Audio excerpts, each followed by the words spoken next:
अस्सलाम वालेकुम स्टूडेंट्स, क्या हाल है आपके। मेरा नाम है अबरार चौहान। आज हम first year chemistry chapter number 4 के अंदर 3 एप्लीकेशंस हाइड्रोजन बॉन्डिंग की पढ़ने जा रहे हैं। पहली एप्लीकेशन है cleansing action of soap and detergent, इसे हम डिटेल में डिस्कस करेंगे।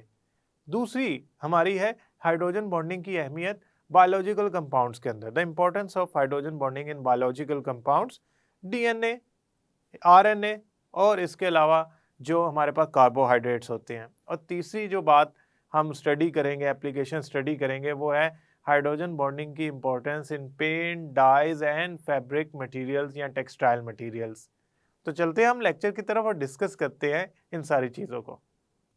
स्टूडेंट्स, आज हम पढ़ने जा रहे हैं दो applications of hydrogen bonding, which is first one is cleansing action of soap and detergent and the second one is hydrogen bonding in biological compounds.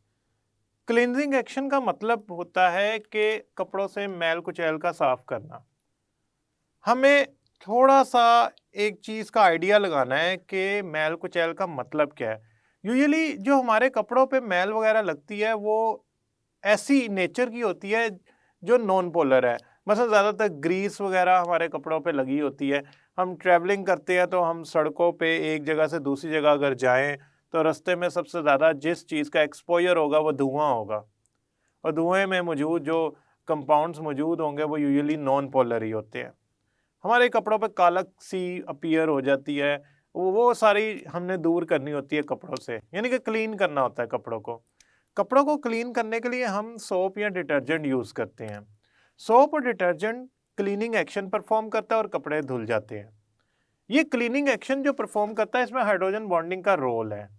असल में ना सोप या डिटर्जेंट जो होते हैं इनमें हम एक एग्जांपल के तौर पे एक सोप का मॉलिक्यूल लेते हैं और उसके पार्ट्स को स्टडी करते हैं, उससे हमारा क्लीनिंग एक्शन काफ़ी हद तक क्लियर हो जाएगा। एक सोप का मॉलिक्यूल लिया, पाल्मिटिक एसिड का सोप बनाया, तो पाल्मिटिक एसिड का जो सोप होता है उसका मॉलिक्यूल होगा sodium palmitate and it would be this one.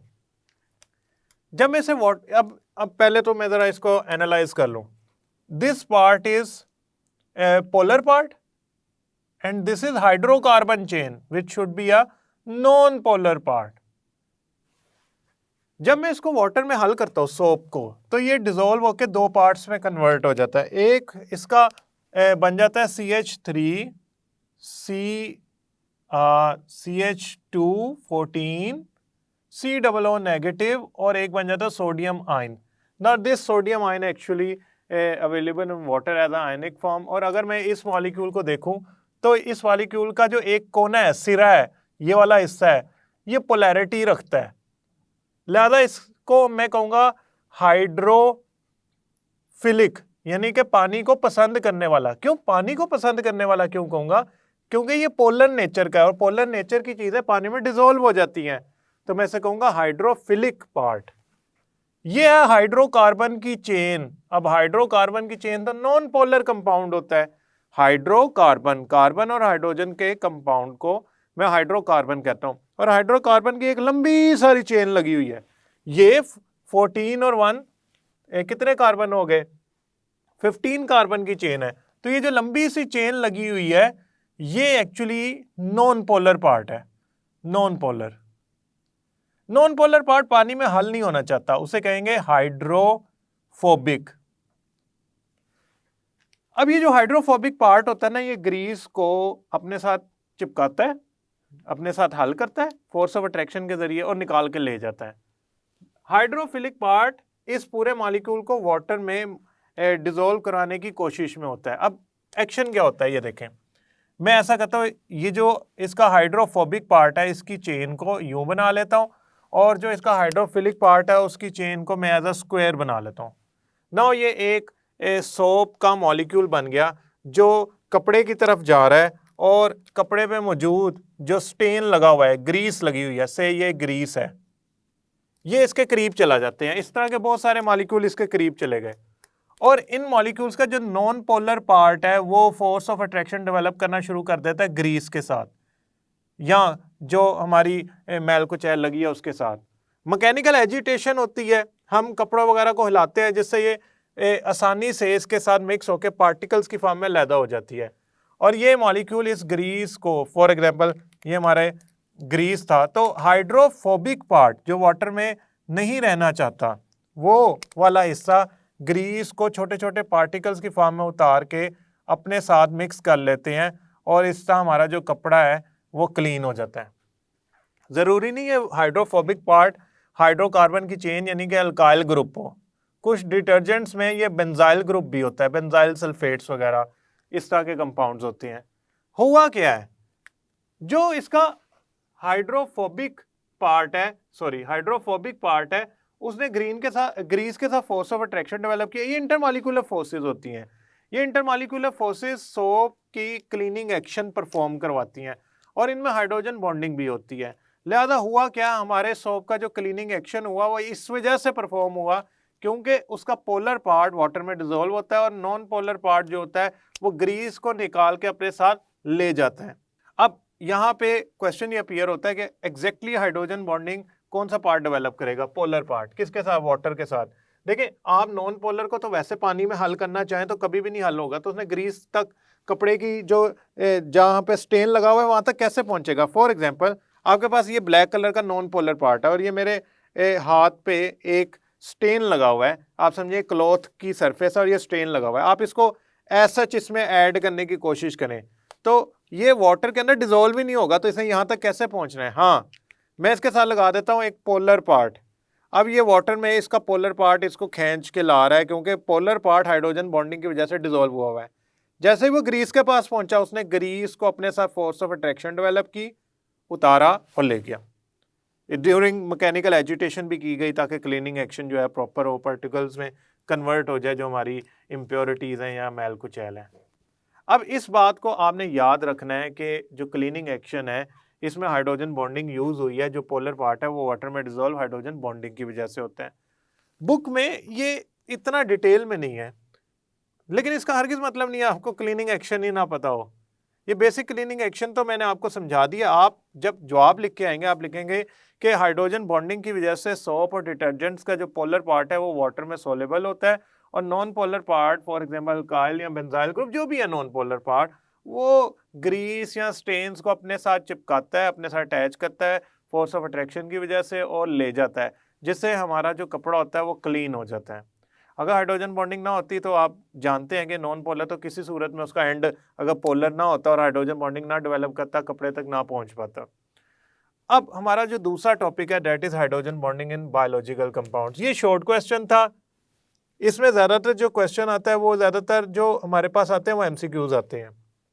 Somehow biological compounds हमारे बहुत सारे हैं, कार्बोहाइड्रेट्स भी एक बायोलॉजिकल कंपाउंड है।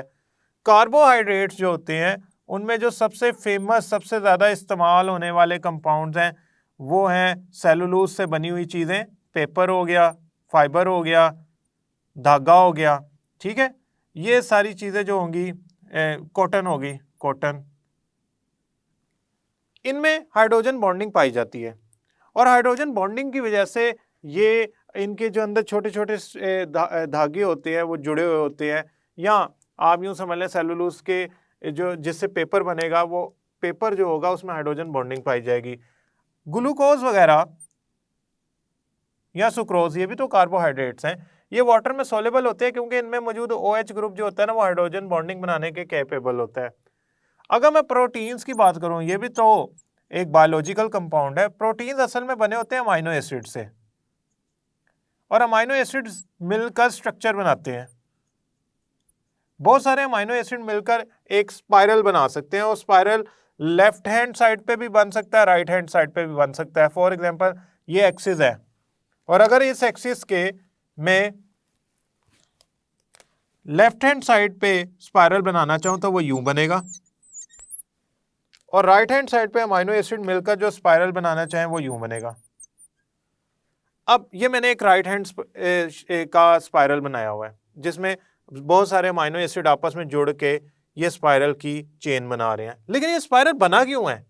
क्योंकि एक जो स्पाइरल का टर्न है वो दूसरे टर्न के साथ जुड़ा हुआ है। कैसे? असल में स्पाइरल के अंदर ये वाला हिस्सा जो है ना ये हमारी जहन में होना चाहिए जो इनकी वजह जुड़ने की। ये वजह ये क्या है हिस्सा? ये है C double bond O group और नीचे जुड़ा हुआ है NH ग्रुप।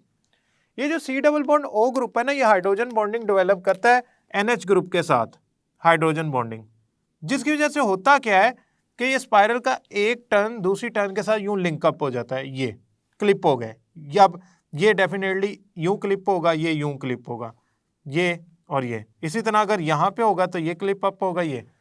तो हो क्या रहा है, ये स्पाइरल बन इसलिए रहे हैं, स्क्वाइल हो गई है चेन, क्योंकि उसमें डिफरेंट ग्रुप्स जो है एक टर्न के वो दूसरी टर्न के साथ हाइड्रोजन बॉन्डिंग बनाना शुरू कर रहे हैं, जिसकी वजह से ये लिंकअप हो गया। एक्सरे स्ट्रक्चर हमें शो करता है, एक्सरे स्ट्रक्चर्स के जरिए हमें पता लगा, या हमने जब एनालिसिस किया कि एक टर्न के अंदर 27 अमाइनो एसिड्स होते हैं। इसका मतलब ये है कि ये तो खुद एक एंगस्ट्रॉम यानी कि 10⁻⁻10 मीटर के अंदर इनकी लेंथ होती है। ये तो बहुत छोटा सा स्ट्रक्चर है, उसके अंदर भी इतने छोटे अमाइनो एसिड है, और इतने छोटे अमाइनो एसिड कॉइल हो रहे हैं हाइड्रोजन बॉन्डिंग की वजह से। तो सोचिए हाइड्रोजन बॉन्डिंग की अप्रोच कहाँ तक है कि इतने इतने छोटे स्ट्रक्चर्स के अंदर कॉइलिंग हो रही है। और अगर ये आप भी जानते हैं कि आरएनए और डीएनए के स्ट्रक्चर्स हैं, ये सिंगल स्पाइरल है, ये डबल हेलिक्स मॉडल है, इसे एक सिंगल कहेंगे, इसे डबल हेलिक्स कहेंगे। तो हमने ये सोचना है कि हाइड्रोजन बॉन्डिंग कहाँ तक इम्पोर्टेंट है। अल्लाह ताला ने हमारे जिस्म में नेल्स हो गए, हेयर्स हो गए, हमारे डिफरेंट स्किन पार्ट्स हो गए, ये सारे किससे बने हैं? प्रोटीन से बने हैं। तो अगर ये प्रोटीन से बने हैं तो इसमें प्रोटीन किससे मिलकर बना? अमाइनो एसिड से। अमाइनो एसिड्स क्या बनाते हैं? स्ट्रक्चर्स बनाते हैं। आप डीएनए का स्ट्रक्चर बात कर लो, या कॉइल्स की बात कर लो, स्पाइरल स्ट्रक्चर की बात कर लो, इसके अंदर क्यों बने हुए हैं? हाइड्रोजन बॉन्डिंग की वजह से। ये एक एक्सिस है, इस एक्सिस पे दो कॉइल्स एक दूसरे के ऊपर रोल हुई हुई हैं, इनको हम कहते हैं डीएनए, डीऑक्सी राइबोन्यूक्लिक एसिड। ये पूरा स्ट्रक्चर है, इसके अंदर डिफरेंट बेसिस होती हैं, मसलन ग्वानिन, थाइमीन, साइटोसिन, एडिनिन, ये आपस में जुड़ी होती हैं। ये बेसिस आपस में इस तरह जुड़ी होती हैं कि जी ने हाइड्रोजन बॉन्डिंग बनाई होती है सी से, और टी ने हाइड्रोजन बॉन्डिंग बनाई होती है ए से, इसी तरह अगेन सी ने दूसरी तरफ बनाई होती है जी से, ए ने बनाई होती है टी से। अगर ये आपस में हाइड्रोजन बॉन्डिंग बनाते हैं तो ये दो कॉइल्स एक दूसरे के ऊपर स्विल कर जाती हैं, रोल हो जाती हैं, जिसकी वजह से एक डबल हीलिक्स स्ट्रक्चर बनता है। दो हीलिक्स बनते हैं जो एक एक्सिस के अलोंग एक दूसरे के ऊपर कॉइल हुए होते हैं, जिसे हम डीएनए कहते हैं। अब सवाल ये है, ये जो आपस में force of attraction basis develop करती हैं, ये हाइड्रोजन बॉन्डिंग है, जिसकी वजह से डीएनए का डबल हेलिक्स मॉडल बना है। अगर ये ना होती तो ये ना बनता। अगर ये बन गया है तो इसके पीछे राज क्या है? इसके पीछे जो राज है वो है हाइड्रोजन बॉन्डिंग। स्टूडेंट्स, ये जो मैंने बेसिस लिखी हैं और ये आपकी हीलिक्स की बनी हुई हैं, पट्टियाँ सी बनी हुई हैं, ये एक्चुअली शुगर फॉस्फेट बैकबोन है जो एक दूसरे के ऊपर कॉइल हुई हुई है।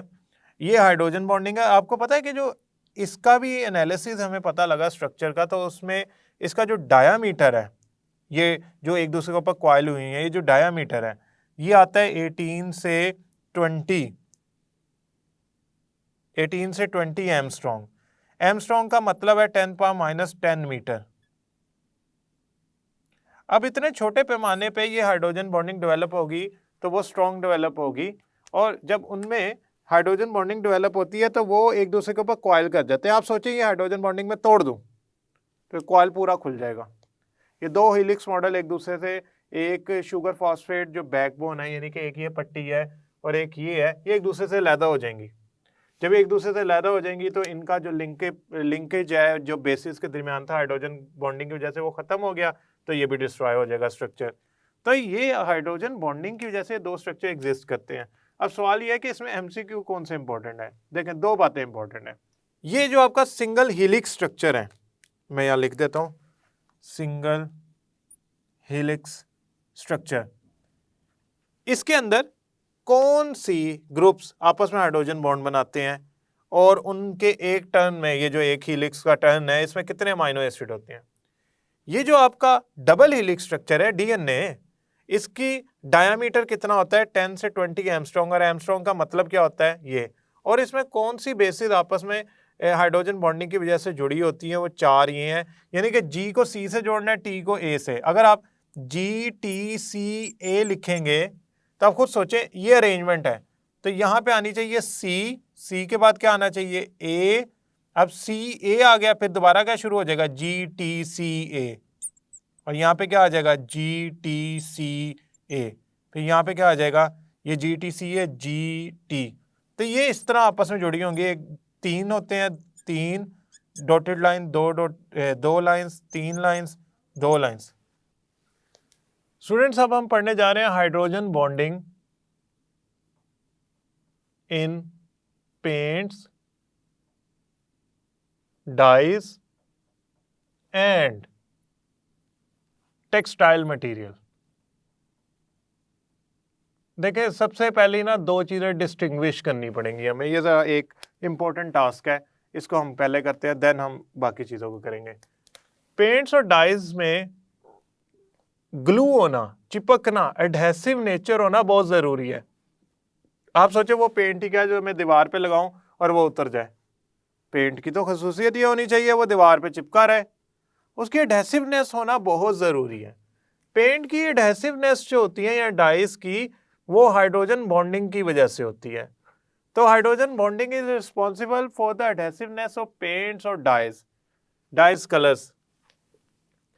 टेक्सटाइल मटेरियल किससे बनते हैं? थ्रेड से। सबसे इंपॉर्टेंट टेक्सटाइल मटेरियल क्या है? थ्रेड मेकिंग हाइड्रोजन बॉन्डिंग की वजह से होती है।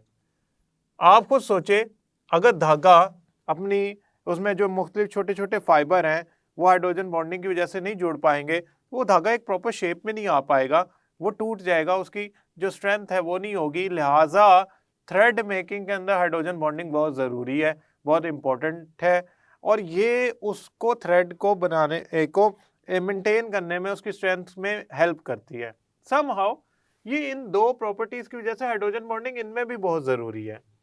ये भी शॉर्ट क्वेश्चन है, इसमें एमसीक्यूज भी उतने ही इंपॉर्टेंट है जितने इनमें ये स्ट्रक्चर का ड्राइंग है। और ये एक बात याद रखिएगा, जब ये शॉर्ट क्वेश्चन आते हैं तो उनकी कोशिश ये होती है कि वो आपसे स्ट्रक्चर भी एक्सपेक्ट करते हैं कि आप बनाएंगे। अगर आप स्ट्रक्चर बनाना सीखना चाहते हैं तो याद रखिएगा, ये मैंने एक एक्सिस लगाया है, इस एक्सिस के राइट साइड पे मैंने सिंगल हीलिक्स कॉइल बनाई है, स्पाइरल बनाया है, ये डीएनए है, इसके सेंटर में एक्सिस लगाए और दो कॉइल एक दूसरे के ऊपर आप कॉइल करते हैं, इसे डबल हीलिक्स मॉडल कहेंगे, इसे डीएनए कहेंगे।